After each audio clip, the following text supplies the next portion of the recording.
What's the most messed up thing you've seen on the job? Viewers Edition. You know, these stories of yours aren't the only comments that we read. Oh, I've seen them all right. Oh, when's the face reveal? Oh, this AI voice is pretty advanced. Oh, come on, show us your face. You know what? Fine. Here I am. You happy? Are you all just thrilled? I'm a real flesh and blood human being. I don't know. Also, YouTube likes to know that they're real human squishy things here, so you know what? I'm going to appear on videos more often. My comments, just like this. Now you get to see me. Now you're going to know when it's my comments. You don't even need the text to be blue or whatever it is. Ta-da! Anyway, let's just read the first story right here on camera together. Story 1. 2 stories from my job. Only personally saw one. First, 2010. I worked at a pharmaceutical company, third shift. I came in to hear about something that had happened during first shift's lunch. A driver had delivered something to the warehouse and got back in his truck. Rather than leave, though, he pulled along the far side of the building, not unheard of, good place to sort paperwork, have their own lunch, etc., before pulling out and driving off. Didn't block anyone. So, no one thought anything of it. Until someone having lunch looked out at the small cafeteria's windows and started laughing his butt off. Calls over everyone else, and I do mean everyone. Turns out the trucker had picked up a prostitute. The windows of the cafeteria were tinted dark for whatever reason, so from the driver's point of view, he assumed they were unused offices or something, because even at night, if you were outside, you could barely see light coming from them. But they let in light just fine. So he was nailing this lady as hard as he could while 50 or 60 people watched and laughed their butts off. Well, aside from the first shift site manager who called the trucker's company. Dude got fired that day, and from what we were told, the employer of the trucker told him explicitly that it was because the entire shift staff of a client watched him bring a hooker to the company's truck and go to town with her. Second, this one directly involves me. Last year, I had a short stint working at Dollar General in between one job closing doors permanently, thanks COVID, and finding a more suitable job where I work now. It was just a holdover to pay the bills. As it was a brand new store, there wasn't much to note about it or the normal customers. Until one night, my coworker came to the office looking both amused and horrified. I was in the office because despite only working there 7 months and having no previous manager experience, I ended up being made full-time key, which had essentially 80% of the responsibilities of an assistant manager. Signed the paperwork, handled all deliveries, instructed coworkers on tasks, did money and reports at the end of the night, etc. So it was 8:30, and being a slow night, I was getting a jump on my end-of-shift duties so we could get out of there without lingering. And she finds me there, and she starts giggling and tells me to check the camera for the women's hygiene and makeup aisle, saying this is the funniest crap I've ever seen, but I think we need to call the cops. Okay, I'm not going to be politically correct about this one or sensitive to people's life choices. Most people/instances, especially in person, I try to be respectful and move on, but when telling a story about a complete freak, I will not be polite. There was a man, judging by his gaunt build, his face, and his balls, more on that in a moment, probably late 50s, early 60s, wearing the worst blonde wig I've ever seen, 8-inch heels, red lipstick, and a 100% translucent gauze dress, and that's it. The dress was the smallest, flimsiest thing I'd ever seen. Barely had a top, ended just before his genitals. Maybe it was made for someone a foot shorter, that had slits up the side, half of its already incredibly short length. Coworker hadn't seen him come in, just looked over and saw the guy's hairy butt and balls dangling, while bent over at the waist to look at something on a lower shelf. Why not bend the knees and get down there? Well, either he was too old to squat comfortably, or he liked putting his anus on display for the world. I easily believe either. So after a minute of grasping what I'm seeing and laughing while finding the store phone, I'm about to call the police on the dude when he picks something up, walks to the register, coworker back out there, pays for it, and leaves. There was no one else in the store, and it was late. We decided to call the store manager, tell her about it, give her the timestamp to look it up, and move on with close. Store manager was in utter disbelief when she watched the cameras the next day. It was a riot. Anyhow, we kept our eyes out because that cannot happen again, but don't see the dude again, and it almost gets forgotten. Then in my last week working there at 3:30 in the afternoon in the summer, guess who comes strolling in the exact same outfit? Okay, last time it was funny. We were also a new store with almost no business. It was winter and happened at night, and no other customers were around. I also needed the job to pay my bills. Now, it's mid-afternoon in the summer when neighborhood kids regularly come up on their bikes to buy snacks. The store has people in it, and I start my new job next week, so I'm not all that concerned about being fired. I'm also the only key holder in the store, so this is my responsibility. As he walks through the double doors, I come out from behind the counter, standing in the way. No preamble and no pretense of being nice. I just tell him, you have to turn around and leave now. He starts getting agitated and flustered and demands to know why I won't let him in the store. I tell him, sir, it's broad daylight and you're effing naked. Turns around and leave now or I will call the police. Seeing my attitude, he gets more mopey and indignant. Thinking of the viral "it's ma'am" thing from GameStop as I expected, I instead got a sheepish "it's not, sir, I'm a lady."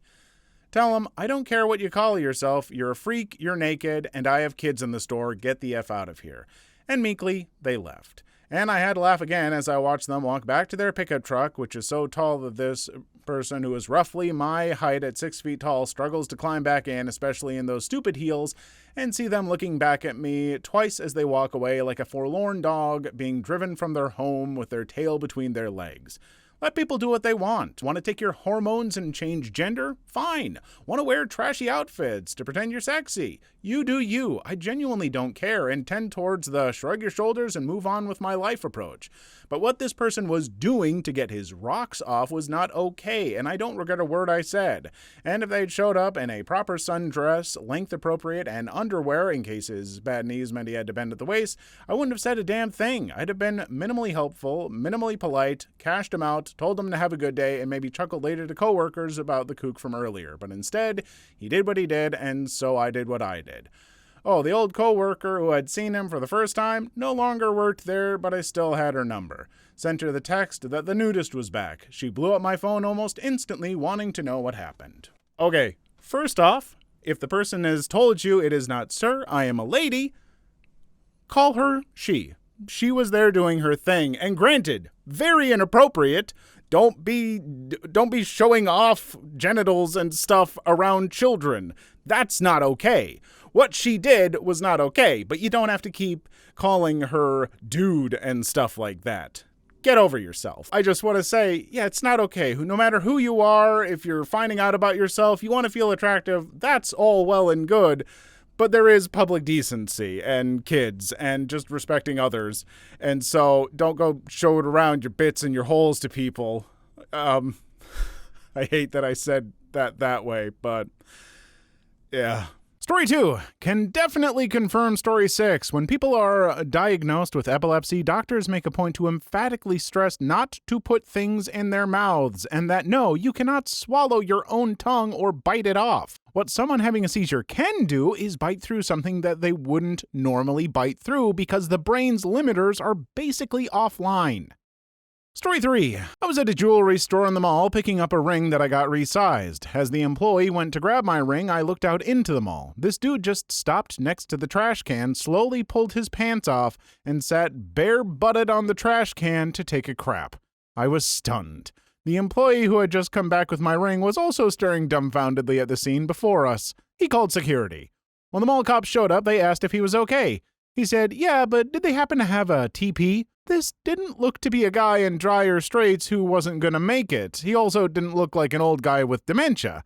He also didn't seem high, drunk, or mentally ill/disabled. He seemed like a fairly average dude. The weirder part was, there was a bathroom about 30 feet away. It was so bizarre. He was so chill about it, too. Just decided he felt like taking a crap in a trash can in the middle of the mall. Wow! We're getting a poop story real early in this video. Great. Glad to hear it. If I remember the original video where you all left these comments, there were probably more than a few poop stories there as well, but I don't know. The first poop story with me live on camera. Aren't we all just so happy about that? Thanks, Internet. Story 4. When I was working at a well-known red and yellow fast food restaurant, we had one manager, a girl, who has like a mini bandage on her pinky who claimed she broke it. Could be, I'm not a doctor. The sad part is, she never tried to work. Not at the register, not in the kitchen. She would do nothing all day and just eat French fries in the kitchen directly from the fryer and howl at us to work faster. She started screaming at me 1 hour after my first shift when I was being trained, and the manager who trained me went away for a few minutes to check something. I still didn't know anything much about the job, so, well, I started working. I barely knew anything, and she would berate me constantly for not pulling my weight. Remember, I had no training apart from, that thing is here, that thing is hit there. I always wondered how she kept her job. My coworkers mentioned she had her bandages for more than 2 years now and was perfectly fine playing with her phone, and the other manager would just sigh and have a defeated look every time we talked about it.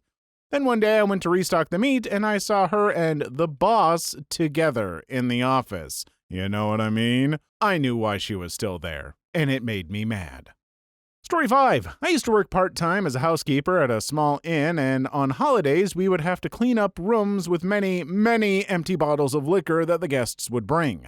Surprisingly, there weren't too many bad messes I had to clean, except one day in the area outside where housekeeping usually have lunch, there was just one giant, massive turd on one of the chairs. I was the one who had discovered it because I have a pretty sensitive nose and had noticed the smell as soon as I went near the area. Thankfully, my supervisor at the time volunteered to clean it up. There was also this other time where me and another girl, we usually worked in groups of 2 or 3, were cleaning a room. The guests were even there at the time and seemed pretty nice. There was just this one room where, for some reason, all the bedding, sheets, and even the bed skirt were all rolled up into a ball on the floor. Me and the other girl didn't know what to do, so instead we just reported it to our supervisor and another group of 3, with one of the members being a much older and more experienced worker, were sent down. Afterwards, I heard from them that all the bedding was poop, with a little accidentally falling onto the older worker's hand. So basically, shout out to all my supervisors and older workers who were the true MVPs in housekeeping, because there was no effing way I would ever volunteer to clean that crap. I have worked a couple positions at a hotel. I've been maintenance, and I have worked at the front desk. And I have absolutely heard horror stories like this about the kinds of things that people have found in rooms.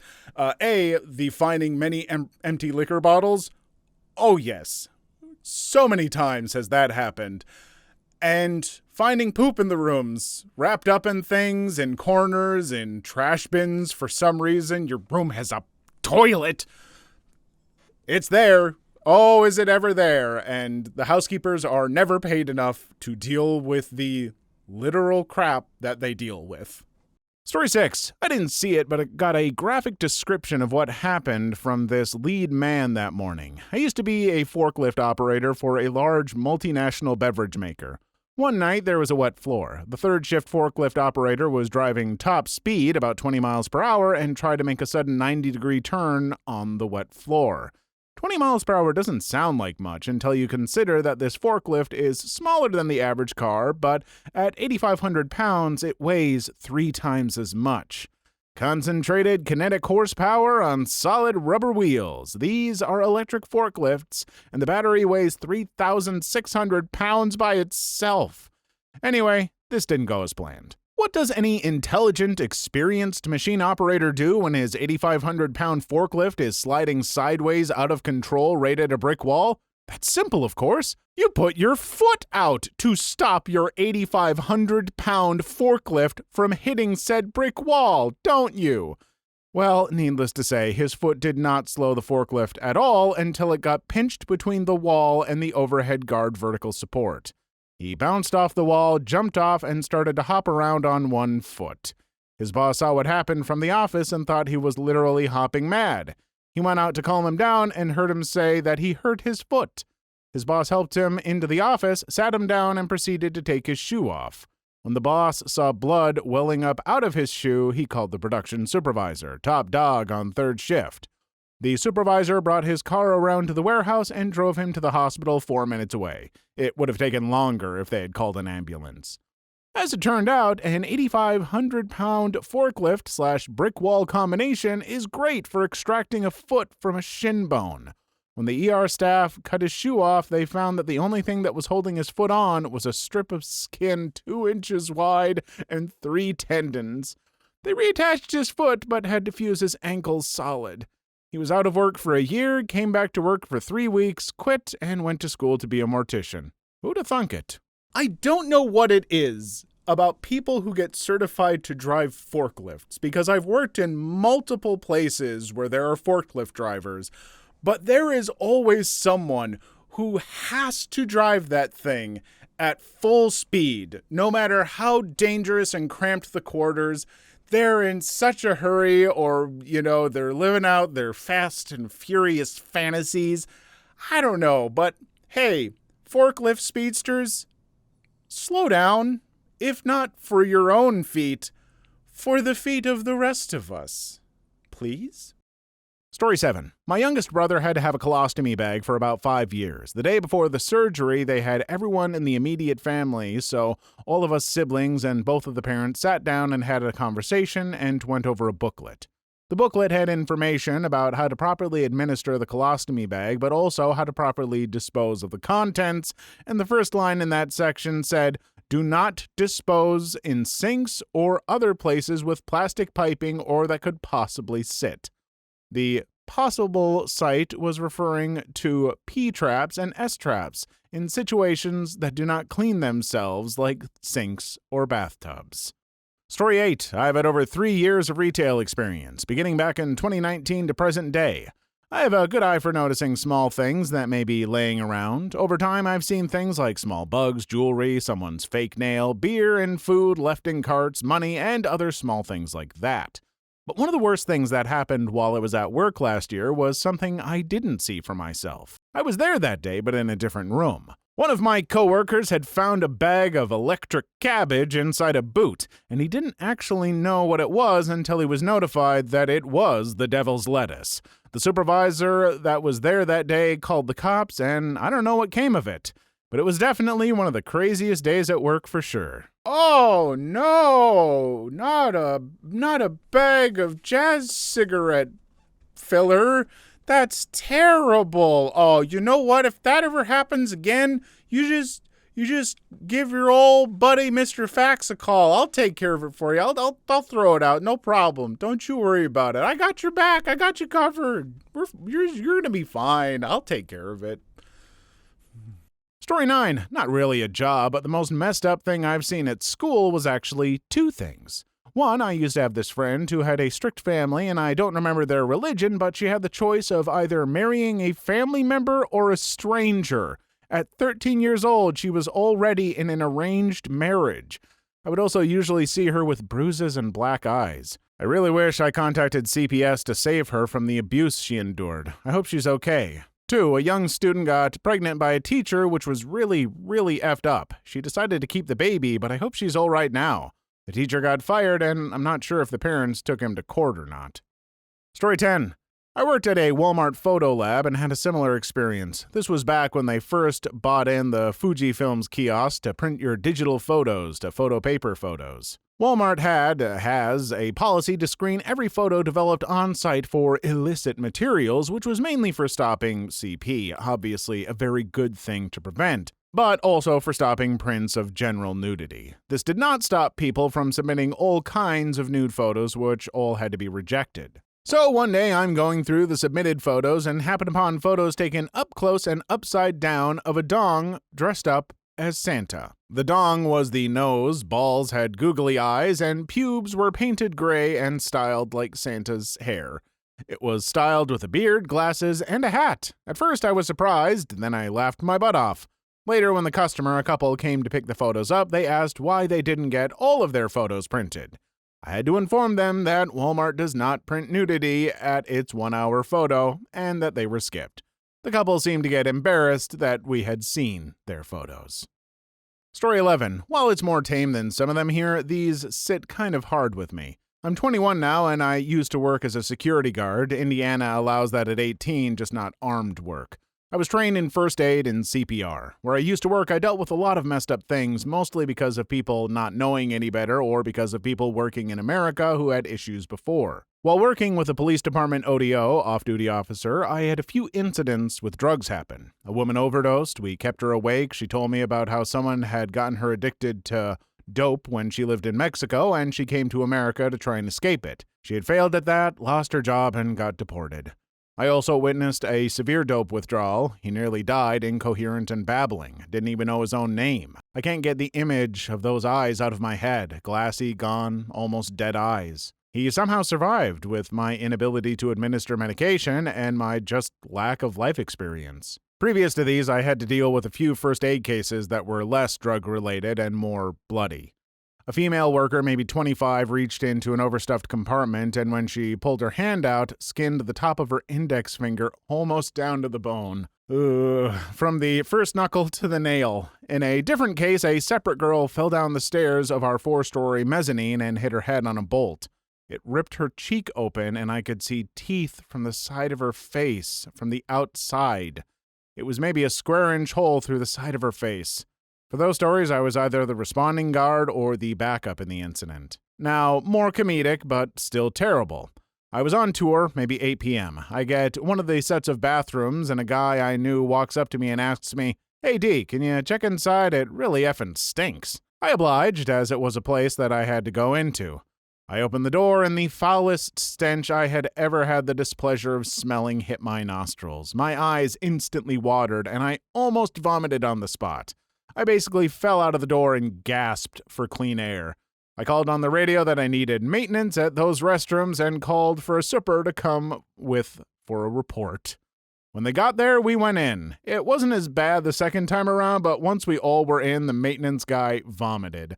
The super complained about being queasy, and my eyes were burning again. We rounded the corner into the main chamber with urinals and sinks to find sewage oozing up from the floor drains, sinks, toilets, and out of the urinals. It turns out that for months, some of the workers had been flushing feminine products. All 4 of the restrooms for this warehouse ran into a singular junction that ran out to the septic. This junction was big enough for my 6'2" self to be able to stand up in. It had been clogged fully, and the demonic crap balloon had just happened to pop about an hour before I had gone on my tour. So back to what I was talking about when I worked for a hotel. When I worked maintenance, our maintenance office was down in the basement. You go down through the boiler room and some storage stuff, and our office was tucked away back there. But aside from, the boiler room and stuff, there was also all the sewage pipes went down through there, all that kind of stuff. You see where this is going. And one day I arrived for work, and I start heading down the basement stairs, and it's kind of dark down there. And I'm like, what's wrong with the floor? And why does it smell? Yeah, the sewage had completely backed up and was filling up the basement. It was only like a couple inches deep.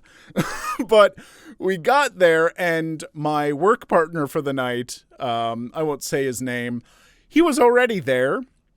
And he was like, yeah, there's a clog in some of the sewage thing in the trap.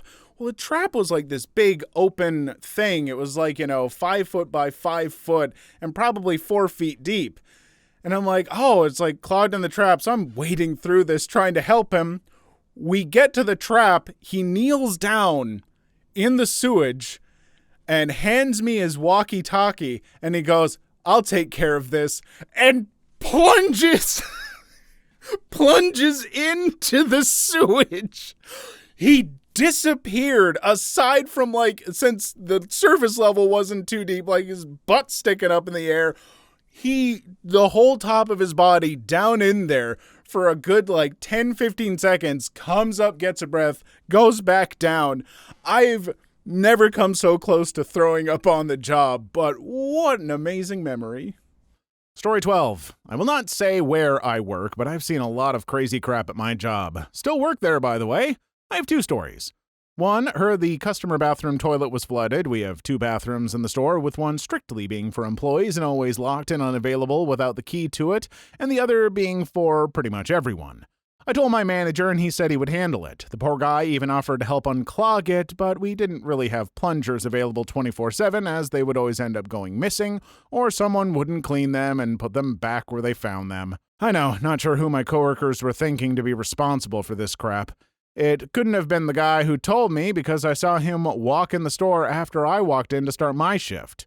Note, some crap is always happening on Monday, so I'm more or less prepared for the crap that usually unfolds, since crazy is always unpredictable in that store on Mondays. One of the AMs went to see what they were potentially dealing with. I never saw her reaction, but she did tell our manager she gagged while opening the door, so whatever it was, it had to be horrifying.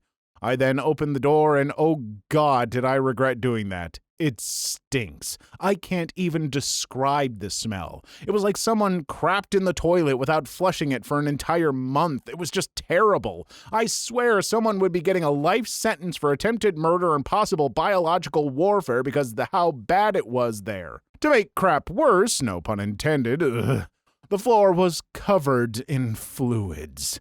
I couldn't even recognize what I was looking at on the floor. It was like something right out of a John Carpenter's The Thing. It looked like melted and liquefied bodily fluids turned the bathroom into their home. I just can't.